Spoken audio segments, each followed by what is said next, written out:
Porque o pessoal acha que tudo na vida vem fácil, né? Fala, o Faro está lá hoje apresentando, mas se eu for contar a história aqui para vocês vão sair daqui e falar, puxa, vocês vão sair todo mundo chorando daqui. Mas é isso, eu acho que se você está numa sala, se você chega numa sala onde você é a pessoa mais inteligente, você está na sala errada. Você tem que ir para uma outra sala onde tem gente muito melhor que você, para você poder ter a sua inspiração, se inspirar nessa gente. Então, isso é uma coisa que eu sempre... Esse que o Faro está falando é tão importante, que ele trouxe aí a diferença do conhecimento e da sabedoria. O que diferencia hoje o dono de uma televisão chamado Cenoura Bravanel e o porteiro da televisão dele é a quantidade de conhecimento e como ele usou o conhecimento. É o acesso a isso e como a pessoa usa isso. Tem muita gente que tem acesso a muito conhecimento, mas aplicou pouco, ou seja, baixo índice de sabedoria.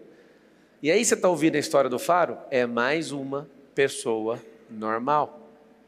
É interessante que quando a gente olha a vida de alguém muito próspera do lado de fora, você fala, que vida extraordinária. Pergunta para ele se a vida dele é extraordinária. Ele vai falar com toda humildade, é comum. É comum.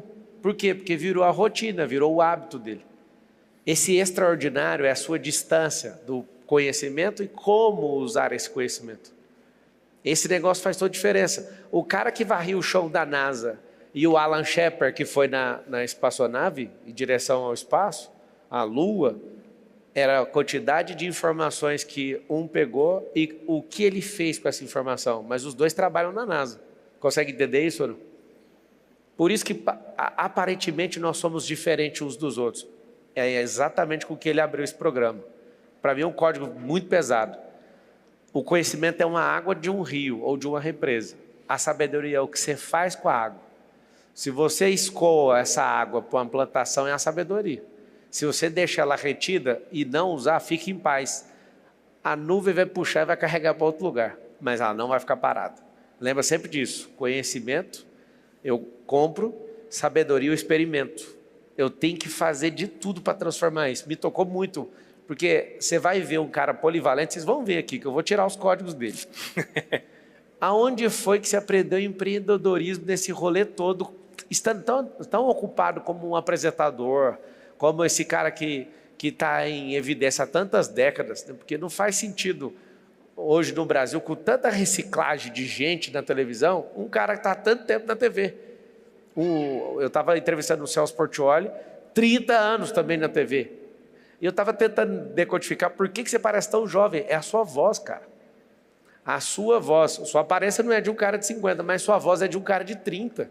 Você, presta atenção, o registro vocal dele é de alguém jovem, parece dublador e tudo. Aí você fala, o que tem a ver comigo? Trabalhe sua voz. Trabalhe sua voz. Ele não faz força para soltar essa voz. Eu estou aqui pegando os códigos do Você sabe que tem um estudo que diz que quando você vai falar em público, às vezes, o tom da sua voz e o seu corpo, às vezes, é mais importante até do que a mensagem que você está passando. Olha que loucura. Tem alguns estudos que diz isso. A firmeza com que você fala, às vezes, é mais importante até do que a sua mensagem. 37%. As palavras representam 7% da comunicação global, 37% é o tom de voz. O tônus vocal só perde para que é mais de 50%. Esse é a linguagem não verbal. Então a linguagem não verbal lidera, a segunda é a linguagem, é o tom vocal, tônus. E por último as palavras. E às vezes você fica importando com as palavras, pensando, eu tenho que escolher as melhores palavras. Não precisa. O gesto manda mais do que as palavras. Tem gente que não sabe falar tão bem, mas é brilhante com tônus, né, com a tonalidade vocal, com o registro vocal, mas isso aqui, ó, o gesto. Me responde, aonde que no percurso do Rodrigo Faro ele encontrou o empreendedorismo? Essa cabeça que eu conheci, falei, poxa, até te falei na hora. A primeira pergunta que eu fiz para o Faro, quando ele começou a mostrar isso, falei, quem te ensinou isso? Onde você aprendeu isso? Conversa de startup, de investimento e tal. Aonde? Conta para nós. Bom, foi na raça. Imagina um Rodrigo Faro na Globo, com um salário bom, para a época, um salário regular, não era um salário de estrela, era um salário iniciante.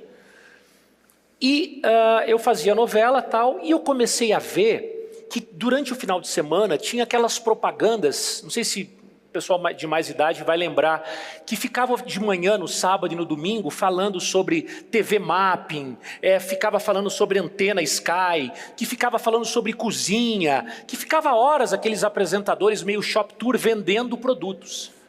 Comecei a ver isso, eu falei, pô, isso é legal. Eu acho que eu consigo fazer isso. Fui lá correr atrás, peguei o telefone da agência de quem fazia, eu falei, você não quer um ator da Globo aí para fazer seus reclames aí, você falar dos seus produtos e tal? O cara falou, pô, vamos fazer um teste aqui. Fui lá. O cara sentou comigo e falou, o cachê aqui é tanto. Eu falei, não, mas cara, me dá uma chance que eu vou triplicar a sua venda. Me dá uma porcentagem do que você está ganhando. Ele falou, não, mas aí nunca ninguém fez isso. Eu falei, cara, me dá essa chance, confia em mim. Se você me der um microfone e eu for ali para frente, eu vou transformar a tua história, mas só me dá uma chance, eu só preciso de uma chance. Se não der certo, eu volto para o Rio amanhã, você imagina, eu de São Paulo, estava no Rio, com o meu Corsa, eu pegava o Expresso Brasileiro, 1001, Cometa, o ônibus, vinha 6 horas para cá, e o cara falou, tá bom, vou fazer um teste com você, vamos ver se dá certo. Falei, beleza, falei, putz, é agora. Cara, eu vou te dar, me deu uma participação e tal, enfim. Primeira vez que eu fui falar, no dia, porque lá era 0800, né? Você falava do produto e aí entrava o 0800, o pessoal comprava. Cara, a gente bateu o recorde de venda. Aí o cara me chamou e falou assim, gostei, vamos continuar. Aí eu estava fazendo TV Mapping. Ele acabou de criar um modelo de negócio, para quem não percebeu. Não tinha isso. Todos os grandes comunicadores que casaram com o sistema de vendas, aprendeu a desenvolver essa habilidade, fica tudo rico. É o melhor comunicador do mundo. Cadê a sua parte de vender? Porque senão não vende a própria imagem, não vende storytelling, não vende o produto, não vende serviço. E nós somos um produto, né? Nós somos o produto. O primeiro produto que eu tenho que vender sou eu, né, gente? Eu que estou com a minha cara lá, se eu não tiver uma imagem, como é que alguém vai agregar a imagem ao artista que pode brigar no trânsito, que pode desonrar sua mulher, que pode estar metido em um monte de confusão? Não dá, hoje eu carrego mais de 12 empresas comigo como embaixador.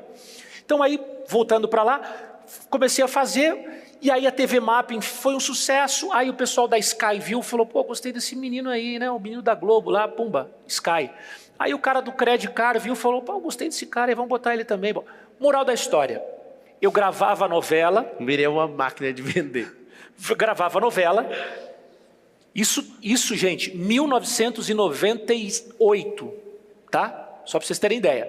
Eu gravava a novela, saía da Globo 10 horas da noite, pegava um ônibus, o Cometão, sem ar-condicionado, de vez em quando a gente pegava um 1001, porque tinha ar-condicionado.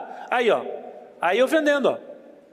Aí eu voltava, botava esse terno, que é 5 vezes maior que eu. Ó, tá vendo meu cabelinho? Essa época eu fazia o Renildo, jogador do Flamengo, par com a Débora Seco. Saía, Marçal, vinha para cá, para São Paulo, atravessava a madrugada gravando esses merchans para televisão. Saía correndo, pegava o ônibus às 6 da manhã, meio-dia, estava no Projac, almoçava e ia gravar a novela de novo.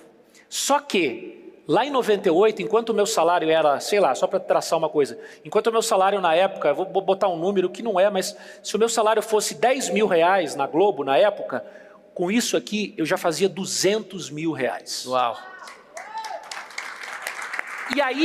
E aí tem uma outra coisa, né? Tem uma outra coisa. Sabe o que eu fazia com esse dinheiro? Inicialmente, guardava. Eu via meus amigos, fazia uma novela, fazia baile de debutante, aqueles eventos, né, que a gente fazia muito na época de Globo. Os caras, Cherokee, BMW, quando chegou no Brasil, tal, e eu continuava com o meu Corsinha, comprando apartamento no Rio, comprando casa no Rio de Janeiro. Aí um dia teve uma festa lá em casa, eu chamei todos os meus amigos que faziam novela comigo, os caras entraram e falaram, ô Faro, mas você ganhando 10 conto, comprou essa mansão? Como é que é isso? Eu falei, porque enquanto vocês compravam Cherokee e BMW, eu continuava andando de Corsa, guardando dinheiro e investia em imóvel.